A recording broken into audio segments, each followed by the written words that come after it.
Multiple choice questions have 4 possible answers, one of which is correct. Assume that you guess the answers to 3 such questions. Use the multiplication rule to find the probability that the first 2 guesses are wrong and the third is correct. That is, find the probability of WWC, where C denotes correct answer and W denotes a wrong answer. Round answer to 4 decimal places. All right, so using the multiplication rule, the probability of WWC.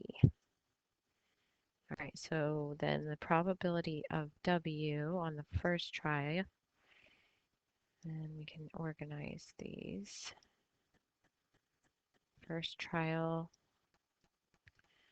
the probability of W would be multiple choice questions. You'd have 4 possible answers. Okay, so that would mean 1 out of 4 or 25%, or 0.25 that is.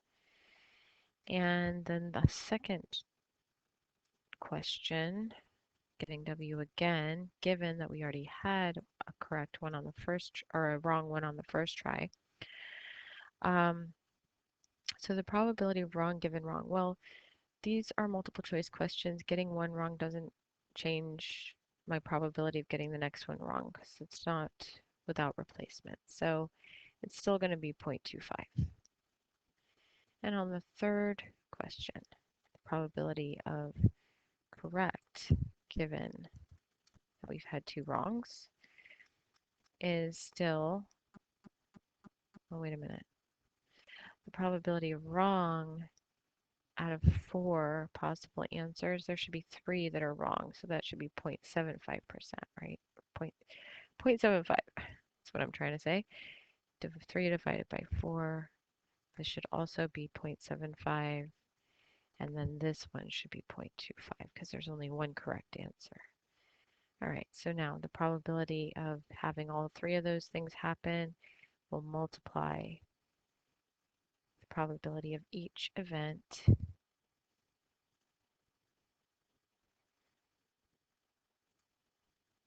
it's giving me a probability of 0.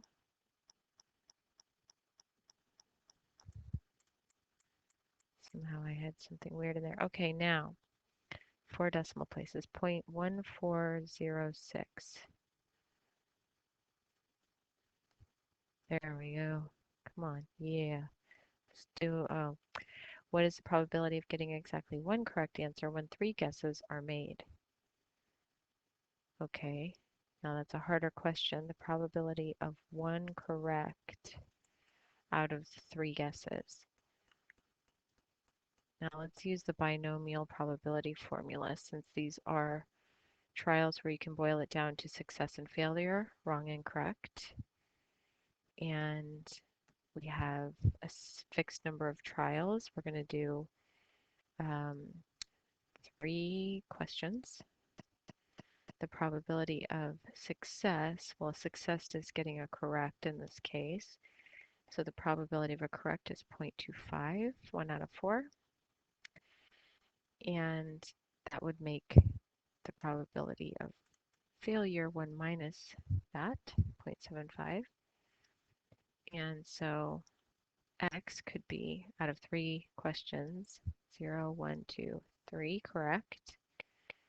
The probability of each of these would be binom dot distribution of X, comma, N absolute, comma, P absolute, comma, false for cumulative.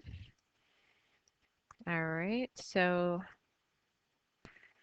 it's asked me what's the probability of exactly 1 correct answer. That would be there, 0.422 or 0.4219, 0.4219.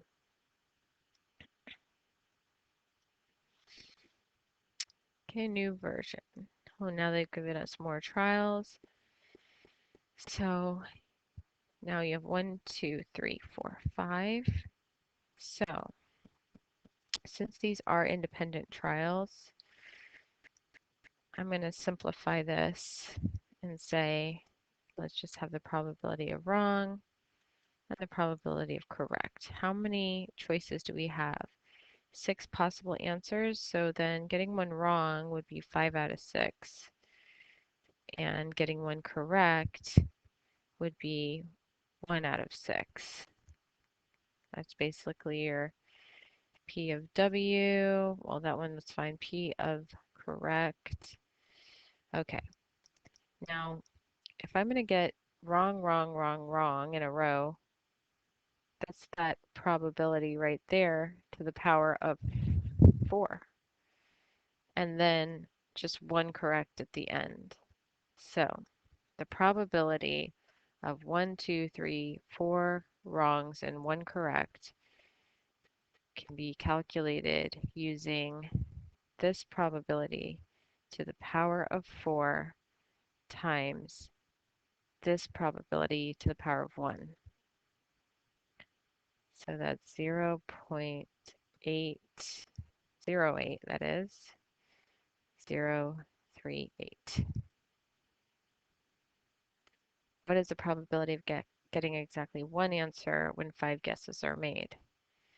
All right, so let's change this to 5. The probability of success, one correct answer equals 1 out of 6.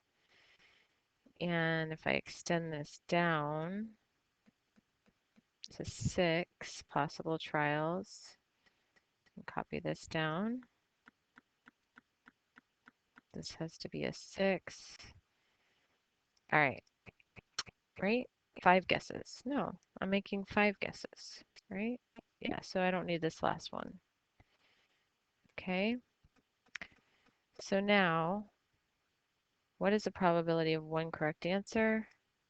0.4019.